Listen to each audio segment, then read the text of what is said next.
his name, has sold over 2 million singles and albums and has done 4 sellout UK tours. She was a member of one of the best-selling female music groups of all time and has sold more than 12 million records. Doesn't sound like a bad team, does it? Now, Matt Cardle and Melanie C have teamed up for a duet, Loving You, which we'll play just before the news. But they join us from our London studio. Both, how are you? Hello, we're good. Thank you. Good. Now, Mel, you wouldn't remember me. I think we met at Heart in Birmingham about 10 years ago, maybe a bit more. Oh, wow. On one of my lovely regional radio tours. Yes, that's right. And you came in to see us. Does it take it out of you doing the tours like that, or is it something you really get used to?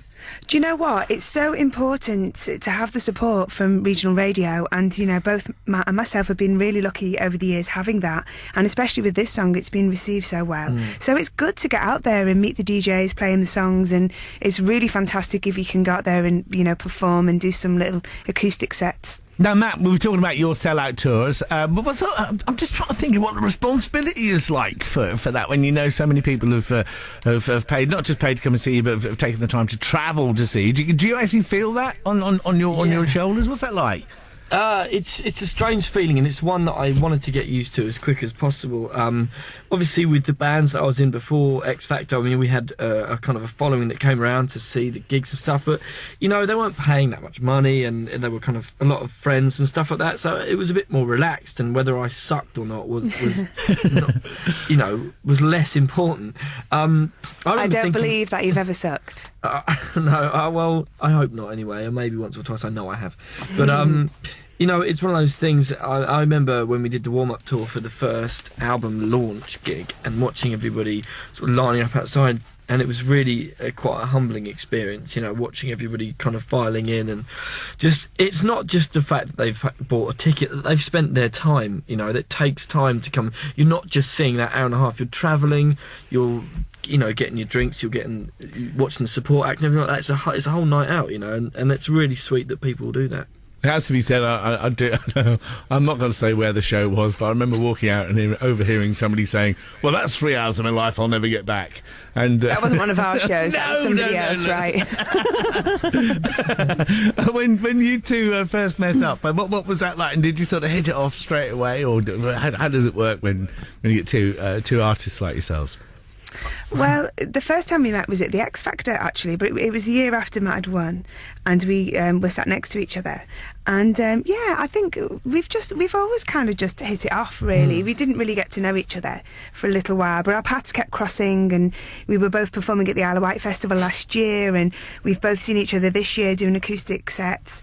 And we talked about writing, and then we had the great idea of duetting, and that's just gone so well, and the songs worked out so beautifully, and it's lovely that so many people are enjoying it.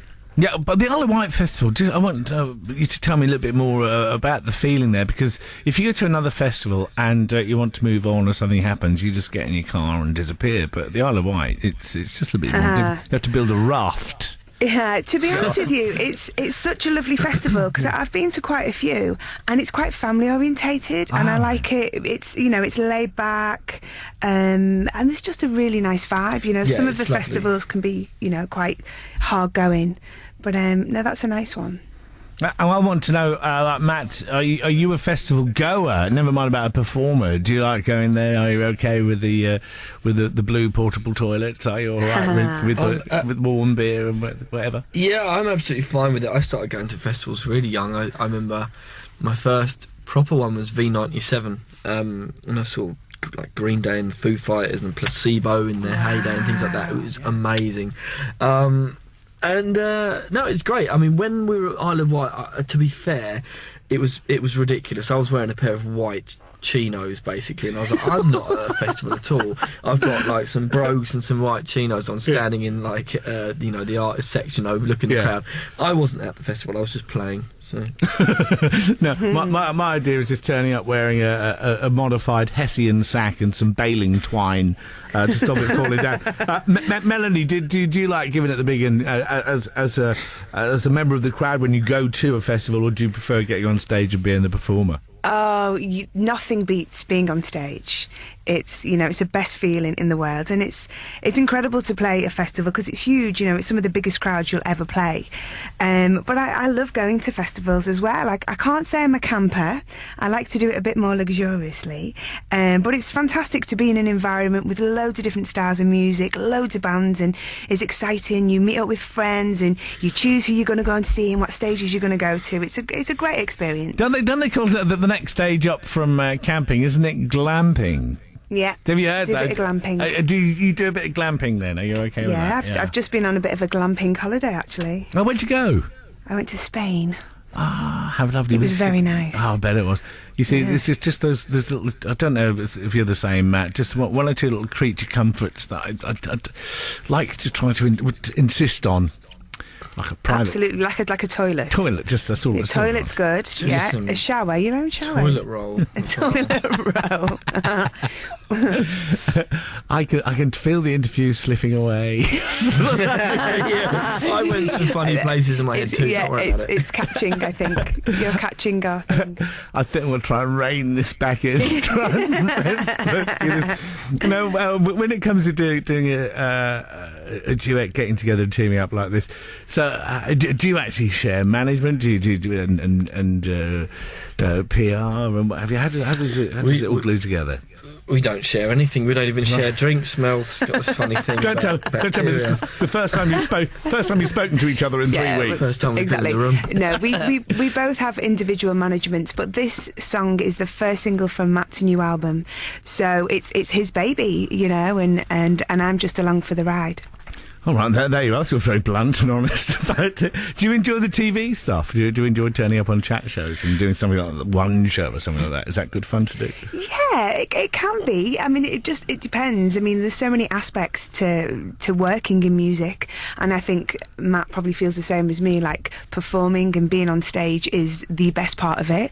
But it's fun talking about your work and getting to go on the telly, and a lot of it's fun. And are you okay with when people meet you, when they bump into you? I mean, everyone knows you. They've brought you music. They've had the posters. They've seen you on TV, heard you on the radio. When people already feel they know you, how do you react to that? Is it something you have to get used to? Well, over the years, I've just found that people are so lovely. Whatever stage of my career I've been at, we all have our little ups and downs. But the general public have been so supportive, and people want to have autographs and photographs, and they're so positive that it's always a good thing. And what about you, Matt? How about you, Matt? Yeah, it's very similar. It was slightly different for myself as the way I came into the industry. I think with a show like X Factor, you get to see a lot more of someone's personality, a lot more of an insight into themselves and their lives. As for God's sake, we were sat in my kitchen with Dad crying at one point, and it doesn't get much more personal than that. People have a sense of knowing you more than they actually do, and that's fine, and it's it's funny when people approach you and people say to you all the time, it's like, oh my God, I feel like I know you, and it's like, obviously they don't, but they know more about me than they do some artists, And that's okay with you, just sort of revealing yourself? No, it's absolutely fine, and the same as Mel, I've had really nothing but lovely comments and people coming up and saying nice things to me and wanting pictures and autographs and stuff. And again, the show was a big deal at the time, and it was a very watched show. So the song "Loving You," is this the start of something very, very big for the pair of you? Will you be doing more shows together, more songs together? Absolutely. Well, I mean, we've got lots to do still with this. We've got TV shows coming up here, TV shows in Germany that we're doing in a couple of weeks' time. So yeah, it's all go. Good. Yeah, but we're hoping to work again together, definitely to do some writing. I think, this is such a great song. Lightning very rarely strikes twice, so it'd be quite a big ask to do another great duet. But we'll give it a go. Well, I hope it all works out really well. Thanks very much for joining us on the programme. We're going to be hearing Loving You in just a moment after the very latest travel news. For now, Matt and Melanie, thank you for joining us at BBC Radio Norfolk. Take care. And you too. I'll see you in a field camping one day very, very soon. See you there. See you later. Bye-bye.